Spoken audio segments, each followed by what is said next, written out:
She is an Emmy Award-winning filmmaker and author and so many other wonderful things.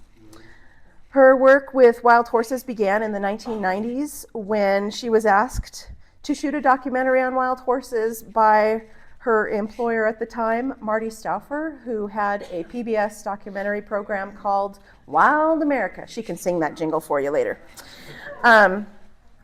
At the time, she knew virtually nothing about wild horses, there we go, or the wild horse issues. However, she quickly received some unforgettable on-the-job training and an education that unfolded in what became a two-part series documentary called Year of the Mustang.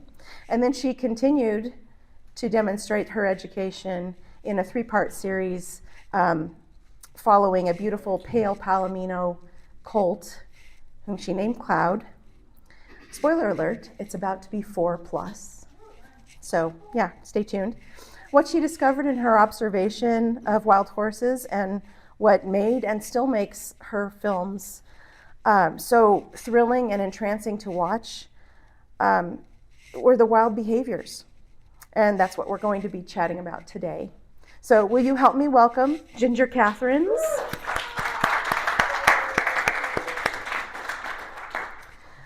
Hey, Ginger. Hey, can you hear me okay? We can. Thanks for jumping on. I'm so glad you got to see work yesterday. Yes, we saw quite a few, and I'm very intrigued to share our footage with you. Some really, really great activities and behaviors out there yesterday. So would you tell us a little bit about your first encounter, how this got started and your first encounter with wild horse behaviors when Marty asked you to film for him? Well, Marty knew that I had a horse as a child, and therefore that made me an expert on wild horses. I didn't even know there were wild horses. I knew that my horse didn't do anything very interesting. He did dump me once, but and so I started doing research, and I could find virtually nothing out there on the topic. And my sister and I took a trip through the western states looking for wild horses, and it was all butts and dust. That is still the situation in a lot of places where you are. But you had a good experience with horses that have not been messed with, have not been chased, have not been shot at. And back when I was doing this in 1994, doing the research and so forth, I mean, we couldn't get within a mile of horses in the state you're in right now. I mean, they would just flee.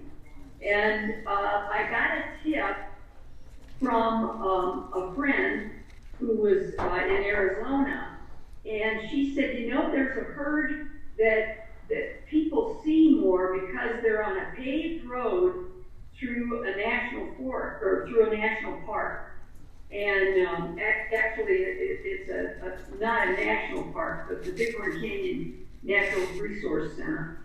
And so we went to the Pryor Mountains and got some cryptic description on how to get out to the bottom of the bottom of the horse herd. And we started out in the dark because we wanted to be there early in the morning. We heard there was a newborn foal, and we were so green and didn't know what we were doing. We thought, well, let's go find the foal.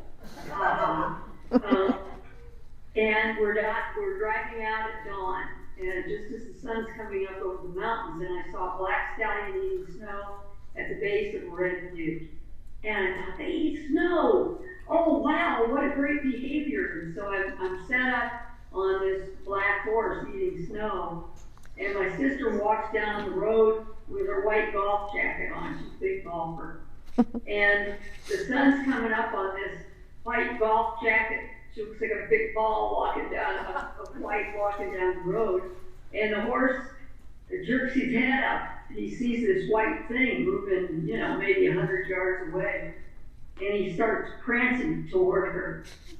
And luckily she stopped, when she realized that he was approaching her. And he stopped. And he snorted. And he shook his head. I could see his beautiful star under his black coat, under his black forelock. And he took off, he pivoted, and he ran. And when he ran away, there were other horses that came out of the shadows of the butte, and they followed him, and there was the newborn foal. So this was my introduction to the prior wild horses. And as you can imagine, it was fairly unforgettable. I've told this story many times. But I still was totally ignorant on what I was doing. Other than that they were going to be very difficult to film because they ran away from me. And out where you are in the country you're in farther west, the horses had been shot at a lot, and so the distance that they would be from you would be the distance maybe that a rifle couldn't reach them with a bullet. Now, I'm hoping things have changed, but anyway, this was my introduction. The Marty Stauffer show turned into a two-part, for 2.5 hours.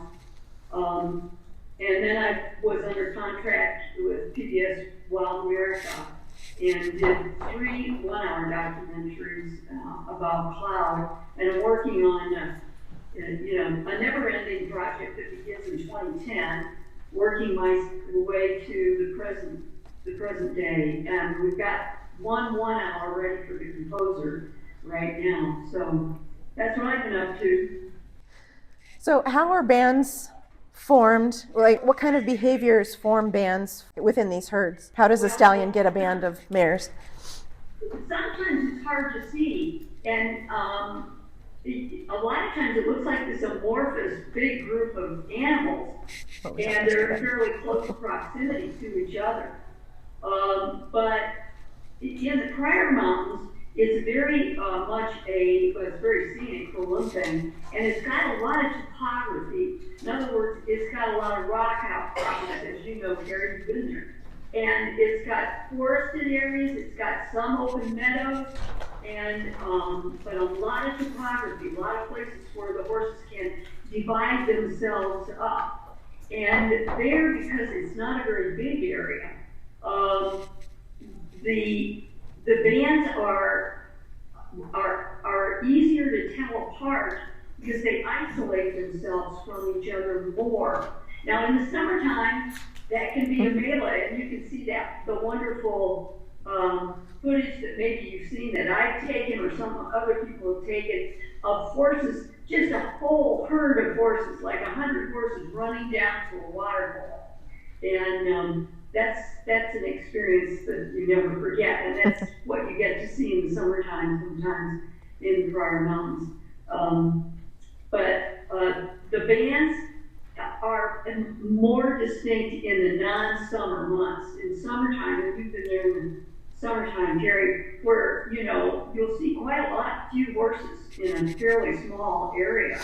Whereas in the wintertime, they're way spread out. There's usually not very much interaction at all. Now, what we're seeing right now, and I'm kind of off topic, but is predation. We are seeing a rise in predation again.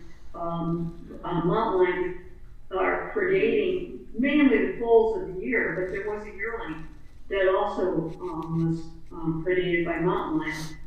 And where you are now, with the more open country, it's not as prime a mountain lion country as the Pryor Mountains, which is true, very, very good mountain lion country where you have a lot of cover, a lot of places where they can attack behind rocks, behind forests, and so forth.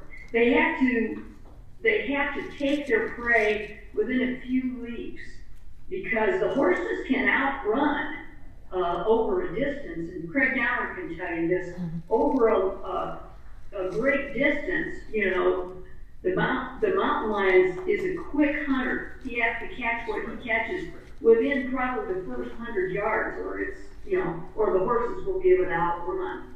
Of course, the little bulls will be a little bit slower, not as long as stride, and so typically it's predation of the foals.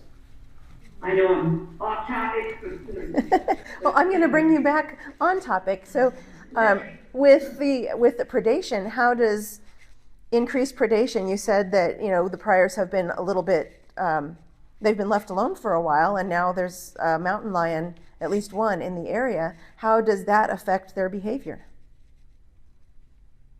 well, it's probably easier for the mountain lion to start with, but in time, the mares and the stallions will start to be sharper about, you know, the fact that this is a dangerous place, not just a beautiful place. But it might take a while. In the year of heavy predation, when it started, before the BLM called in mountain lion hunters and they killed mountain lions, mother with her little cubs still in the den. That all went away, but it initially took the horses a while to get onto. They were duller, and that's a term we use with horses, you know, a dull horse. That they don't react much, and they didn't react quick enough, but they learned that this was happening. And over time, they would have corrected, and you would have seen all the foals killed. In that one summer, all the foals were killed by mountain lions in that first summer of heavy predation. But then the horses were starting to get onto it, but then BLM and all their great wisdom called in mountain lion hunters to kill the mountain lions, and then the next year they can have a roundup. You know, so they're an unusual organization, I think. You know, the horses learned very early on that, you know, that mountain lions were predators to stay away from. But here we are at another conference, we heard another conference to try to correct BLM's behavior that they've learned over time and they hang on to, even though it doesn't work. It doesn't work. You know, that's why we have thousands of horses in holding. You know.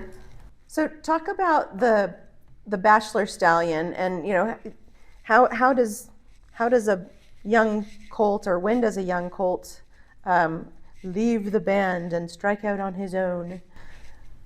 Well, a lot of times it's Pop that will tell him that it's time to get going. His father will sense that a young horse is, you know, coming into his own, and only a fool would want competition in your own family group. And so usually the stallion will forcefully or more tactfully say, out, you're out. And if the young horse keeps coming back in, he's just gonna keep getting beat up by his father. So that's the way they avoid inbreeding. Very little inbreeding that I know of in the prior mountains, and we know every individual horse. And I'm sure in these bigger herds, I would think there's not a lot of inbreeding at all where you have a big herd. And we were talking earlier, most of the young males are kicked out somewhere between 2 and 3, unless your name is unless your name is Tor and your mother is Encore and she likes having you around. Then you can come and go as you please. Tor is Plow's lookalike daughter, for those of you who don't know, and she's going to be a big star, of course, in what I'm working on, because we were there on the day she was born, just as I was there on the day Cloud was born. So her journey is one that's very compelling, very, very sad, but very unusual. And yes, her son is with the bachelor boys, but then he'll come on home sometime to mom. Yeah, question, Charlotte? Yeah, I wonder if you could talk a little bit about the BLM's predilection for sex skewering and how Skewering? how it impacts wild horse behavior and health, but also the wild burro behavior that you've observed. So Ginger, I don't know if you heard that. That's Charlotte, yeah. Yes. I did, Charlotte. Hi, Charlotte. Hi. Well, you know, the burro behavior is different than the horse behavior because the burros, as you know, I'm pretty sure Charlotte knows, that they don't really have bands of burros. They're more solitary animals that the Jack will come in and breed a Jenny, and she may have a little one, and you know, he may be way off somewhere. It's not a band where the stallion father plays this really important role in the makeup of holding the band, the family group together. Burros are much more individualistic, much more, I think, independent from each other. However, they do like to be in groups too. We've seen that in California on the eastern border of California. I've seen in a lot of burros, and we've done a lot of filming of the burros there and in Arizona. And you know, about the time you say, this is what it's like, you know, in other words, a Jenny and her offspring, and they're alone and so forth. And then you come on a big group. So it varies. It depends, I think, on the time of the year, who's in estrus. But generally, the family unit is very small in the burro world. It's mom and her baby, or maybe another female, or two.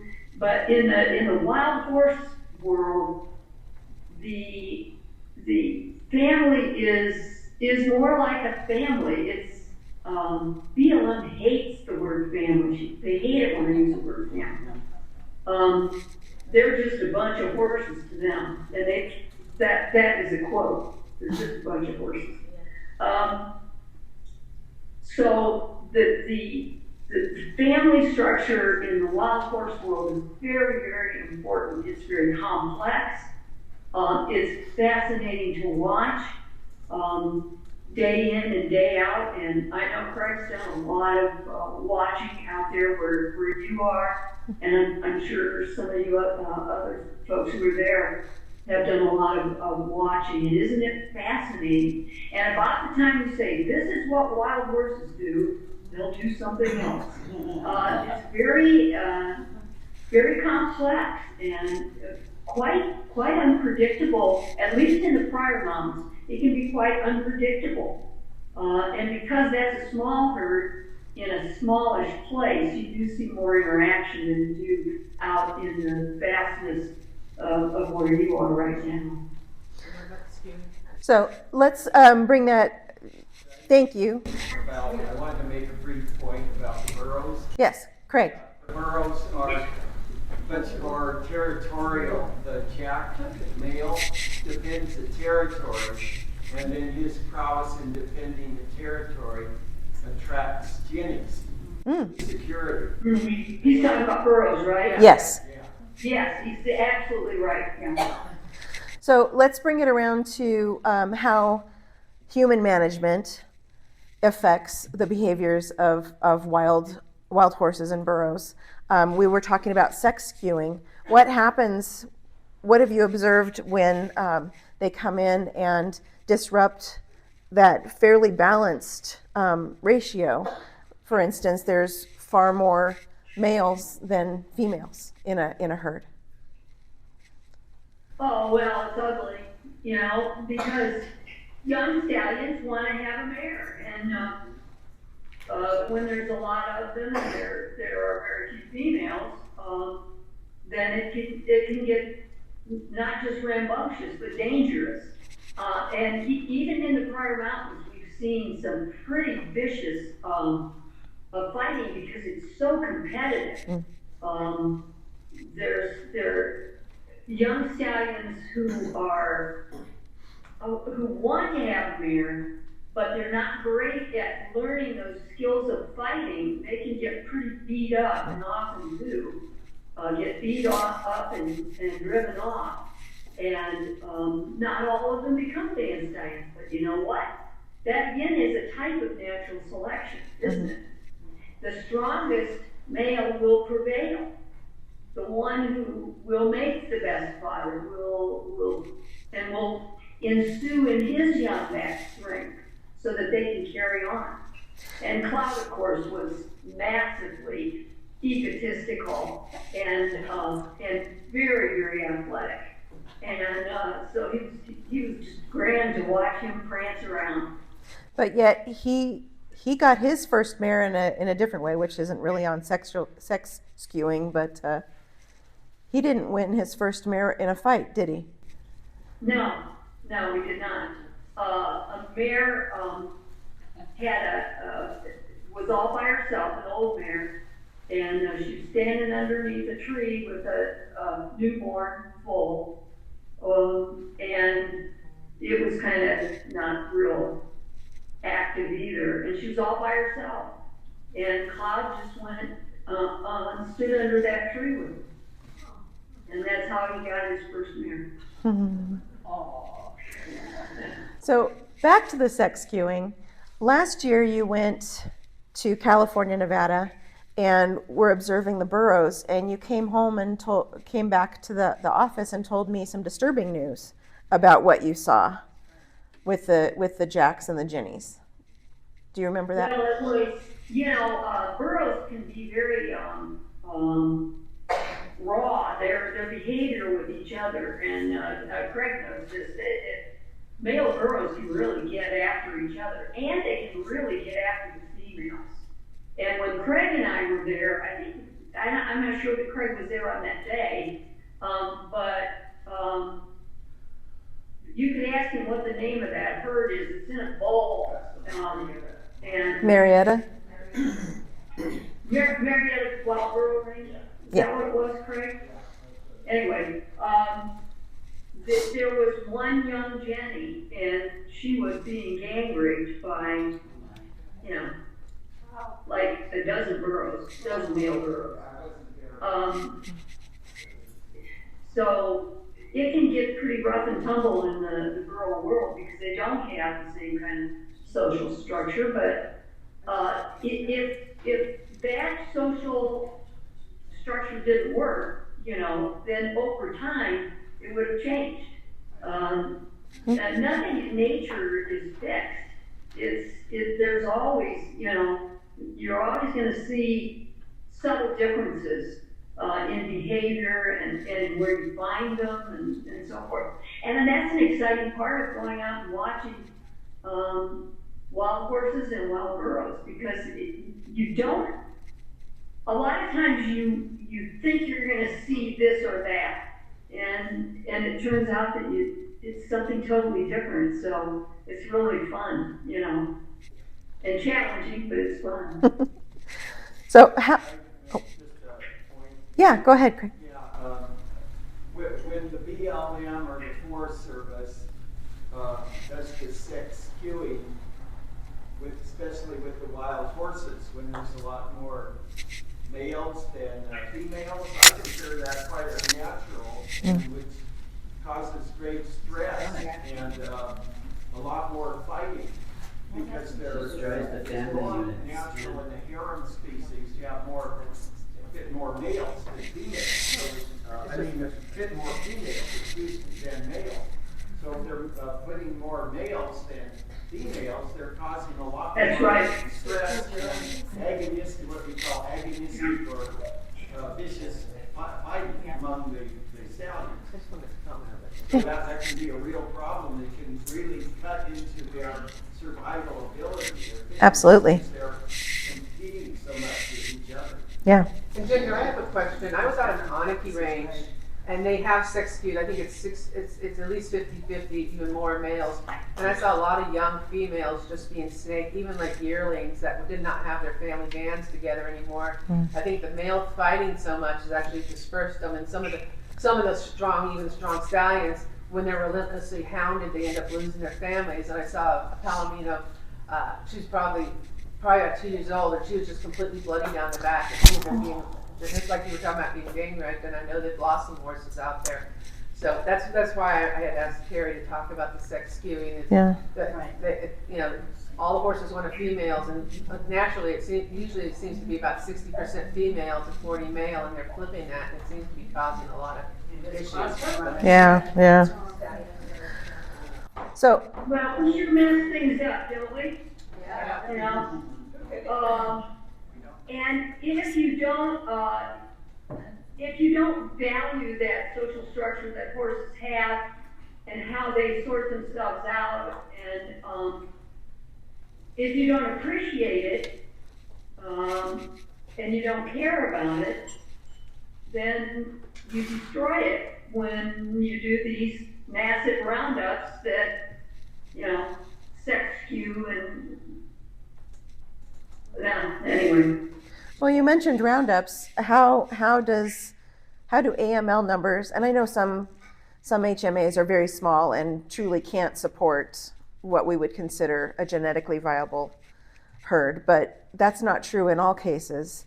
How does AML and roundup removals affect family units and behavior? Well, it destroys, it can destroy the social unit. The only reason that Cloud was not removed when he was a 2-year-old, because they knew they could probably get quite a bit of money out of him, is because of his color. And they did value his color, and that's why he got to go free. Back then, at least in the Friar Mountains, they had a wild horse and burro specialist who really knew her stuff. And so she was pretty strict when they had a helicopter roundup, that they would try to maintain the diversity of the colors. Because when you can maintain diversity of color, then you have maintained genetic viability likely as well. Because color variation is an expression of, the strength that you have. And BLM was aware of that in the Friars, and they valued that. In the other herds, you don't have a sense that the managers really want to manage wild horses. I mean, I'm saying things that I'm sure people would nod at and know that wild horses and the wild horse and burro specialists a lot of times don't have any experience, and or they don't care. And so, who cares about color diversity? That's about the furthest thing from their mind. It's like, we gotta get the horses off there because we got this herd of cattle coming in, and that's where a lot of times that's been their background, and they've grown up in these rural areas where livestock are highly valued and wild horses are trash. And then they can always bring in horses from other herds if they need to make up genetic diversity, is their thought, right? Yeah. I got kind of on track. No, that's okay. This is hard when I can't see the people, and I can't really hear that well. Right. One last thing here. They say you're doing great. One more thing about management. Regardless of how we feel about PZP and or Gonacon and fertility control, how can fertility control affect those behaviors? What happens if a mare has been darted or sterilized? Let's say we have a band, and for some reason every mare in that band has been darted with something or other and is unable to reproduce that year. How does that affect the behavior of the stallion, the mares? What happens there? Well, the mare will cycle even though she can't conceive. And so the amount of effort by the stallion is far greater because the mare is continuing to come into heat each month. So, in smaller herds where you know the individuals and you know the bands, probably that herd that you went to, I think probably each individual animal is known and who begat who, and that's really what you need. And that's why it's so important as advocates, for us to really follow the herds and really get to know the band stallions, who's the band stallion, who are the mares, who begat who, and have a chart that allows you to know when a removal has to take place. And I'm not saying that they never have to have removals, but if a removal has to take place, they can do what they did in the priors. They had a priority level. And if you catch this band, this will be the individual in that band you can take out without it hurting the structure of that family. And most of the time, that's yearlings and 2-year-olds. If you can limit removals to just the yearlings and the 2-year-olds, then it's still, the core of the band still remains. And that's my recommendation, is that there needs to be a heck of a lot more homework done in these herds to know what's out there. Where do they go for water? Who's the band stallion? Where's the chart?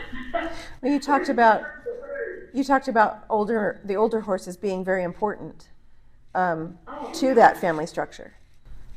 Yeah, they know when the water is, when there's no water. They know when the storm's coming, when you can't even, hear any thunder. The senior wisdom is so important, not only in wild horses, but also in burros. They, a lot of times, and I think our burro people in the audience would agree that the females are really kind of the core of a burro herd, as opposed to the jacks who come in and don't want to be crude, but gang bang and then leave. And a lot of times don't hang around. So it's the Jenny and or the Jenny and her Jenny friends and the little ones that are the core. Where is in wild horses, of course, the stallion has this very dominant role. But I'll tell you what, when you know your horses, you can see who those dominant females are. And a lot of times, they have a lot more control of the band than you might expect. Here you have this grandiose stallion, like big guy on the block, right? But he had mares that didn't take anything from him. Behind the scenes, they were the strength, and they were the glue. For sure. All right. We're coming to the end of our time, yes? Are we? How much more time do we have?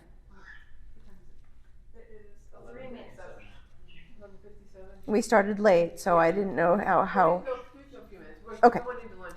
Right. All right. So let's, Ginger, quickly. Well, should I go ahead and just do this? If you want to ask that, but then anything else, do something. All right. So during this conference, we're putting together a document that they will be giving to BLM and Congress to make recommendations for managing our wild herds. Is there anything that you would like to add to that document? I know we've made recommendations all over the place, but if you could pick one or two things that are important that should be added to that document, what might that be to better manage? I'm not sure what's included right now. In the smaller herds, it's very important that you look at genetic viability and that you have at least 150 horses in the herd. These herds of 17, 18, 22 horses, there's no way over time that you're going to have genetic viability in those tiny herds. So you need in the smaller herds to really work to have enough animals. And if that means that you reduce livestock, and on most of our herds, the Pryors have no livestock. McCall Peaks have some livestock, but not a lot. But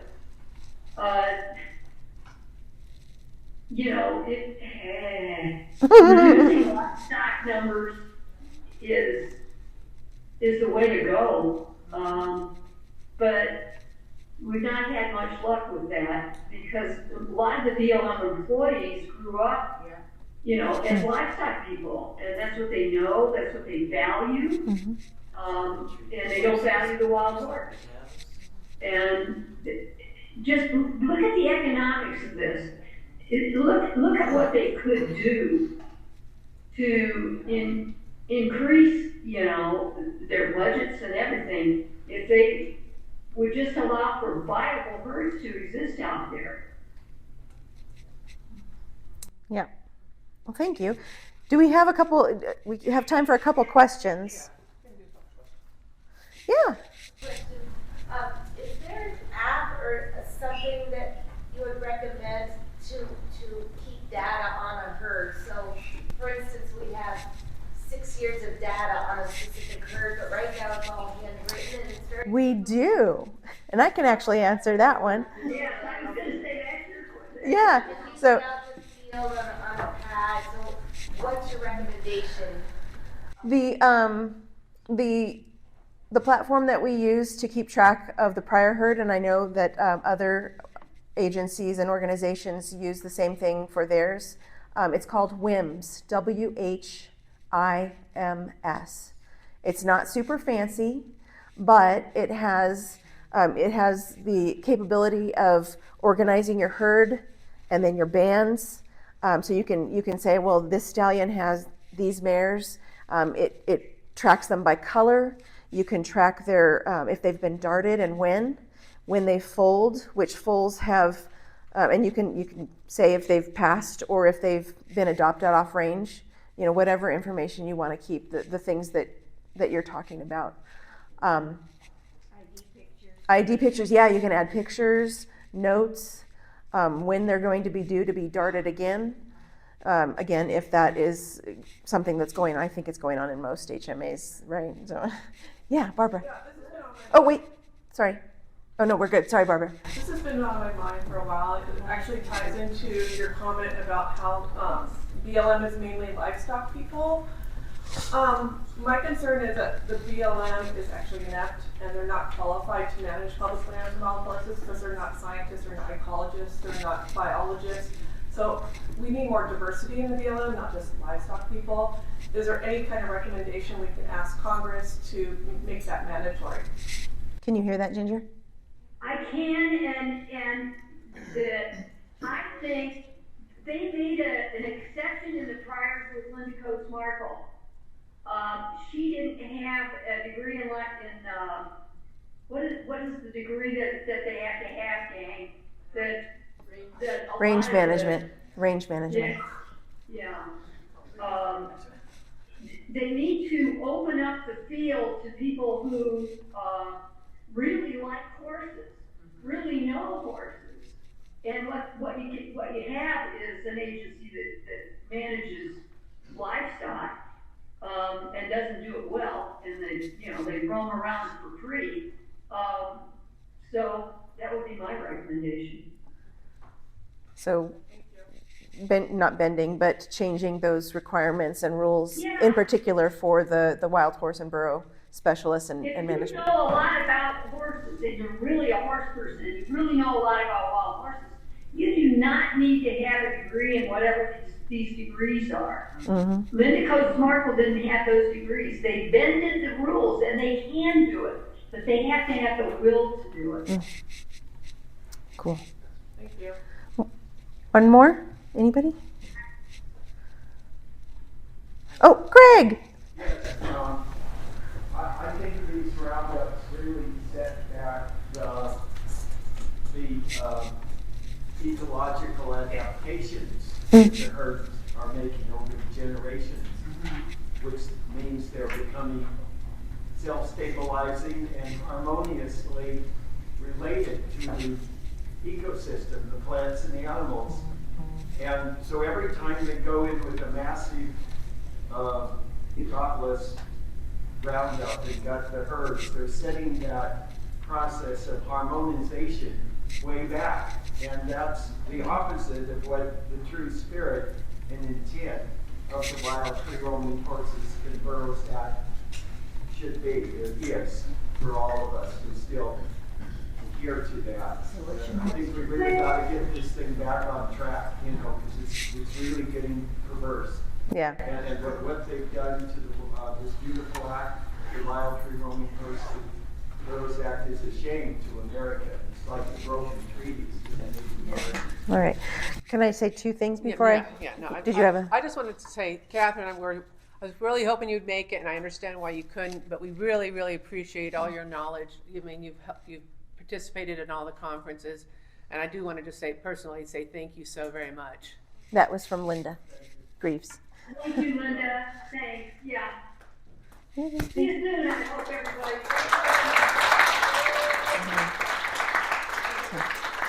Two quick notes. Well, maybe 3, 4, whatever. One, we were talking about litigation earlier. Some of you know that last August, the Cloud Foundation filed a claim against BLM in Oregon to get cameras on helicopters. It's small. Ginger often says this is an unsexy lawsuit, but what we're asking is that they put helicopters on cameras, because we ask this in every comment that we make, is that they add, because when we go, how many of you have been to a roundup? Ginger will tell you when you get a chance, please go. But they put you someplace where it's safe for you and for them, but typically, well, you can't see the whole thing. The helicopter flies off and it's gone for however, hour and a half, and then here come the horses, and maybe you see the horses for a moment, maybe you see them go into the trap, but you see a very limited portion. So we feel that the cameras and making that information available immediately, live streamed when possible. That's not always possible because some of these places are way out there. But if not, then available immediately after the roundup, unedited, to the public, so that we can see the entire process, which, as has been mentioned, is inherently cruel. It is incapable of being humane. We've seen it done well, but it's not possible for it to be a kind act. Anyway, cameras on the helicopters, which we would help install, monitor anything that they need, and then also on the trap site and in the holding pen.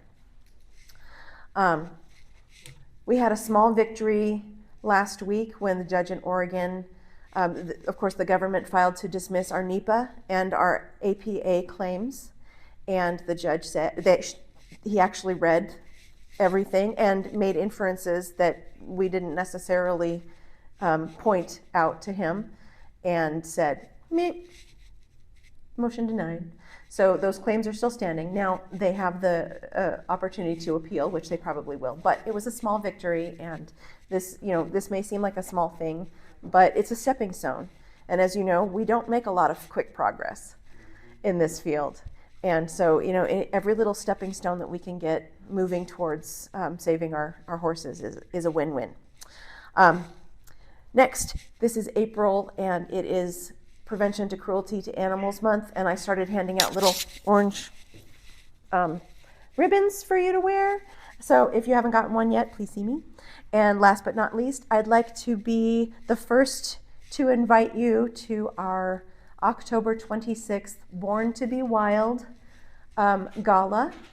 Destination, Colorado Springs, Colorado.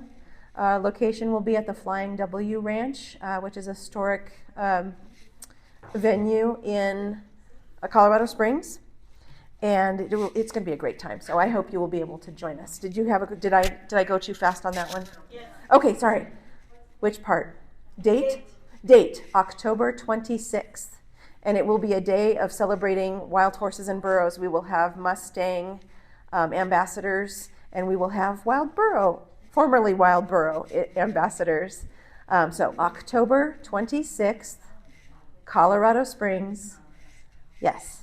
And we will be sending out, if you're not on our emailing list, please get there. Tell them your website. And our website is thecloudfoundation.org, one word. And we are on Facebook, Instagram, and Twitter. And we'd love to have you come follow us. Thank you guys. Thank you, Ginger. Oh, wait.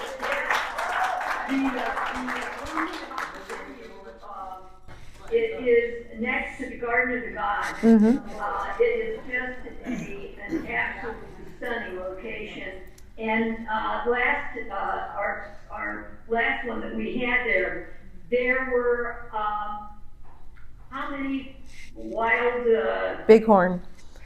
Yes, bighorn sheep came through. Oh, it was just wonderful. Yeah, they hung out with us just around the area all afternoon and evening. So it was pretty fun. Yeah. So wildlife galore. Thank you, Ginger. Thank you guys. Take care.